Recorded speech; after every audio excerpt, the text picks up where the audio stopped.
संतोष देशमुख एक प्रामाणिक कार्यकर्ता, एक सरपंच म्हणून धाडस करून 2 टर्म केला होता.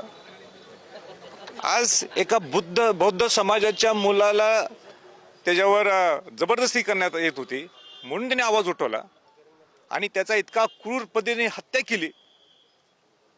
ह्याच्यावर सरकार काय निर्णय घेणार ह्याचे आम्हाला त्यांनी सांगावं. मोका लावला म्हणजे होत नाहीये. 19 दिवस होऊन गेलेले आहेत. 19 दिवस होऊन गेल्यानंतर सुद्धा त्या 3 आरोपींना अजून अटक केलेली नाहीये.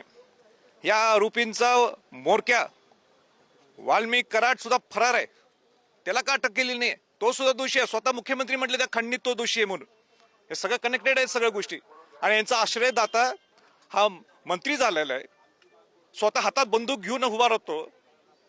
ही दहशत या बीडमध्ये ही दहशत तुम्हाला का ह्याच्यावर का तपास करून तुम्ही का निर्णय घेऊ शकत नाही?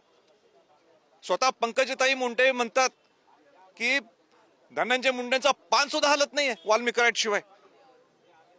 स्वतः धनंजय मुंडे म्हणतात हो माझ्या जवळचा निकट होते, भागीदारी आहे त्यांची सगळ्या अनेक धंद्यात. त्यांच्या राजीनाम्याची मागणी केली जाते.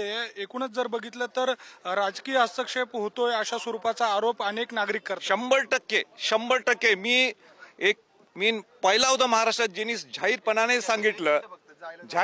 सांगितलं की त्यांना मंत्रिपदाची शपथ होऊन देऊ नका, कारण का ह्या येणाऱ्या तपासामध्ये अडथळे निर्माण होऊ शकतात.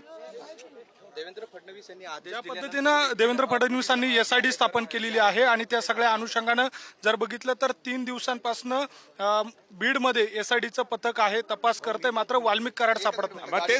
तेच आहे ना एसआयटी जे नेमली आहे पुढं काय किती दिवस 19 दिवस होऊन गेलेले आहेत. कुठे आहे तो वाल्मिक कराड? बाकी कोणाला धनंजय मुंडेंनाच विचारावा कुठे आहे.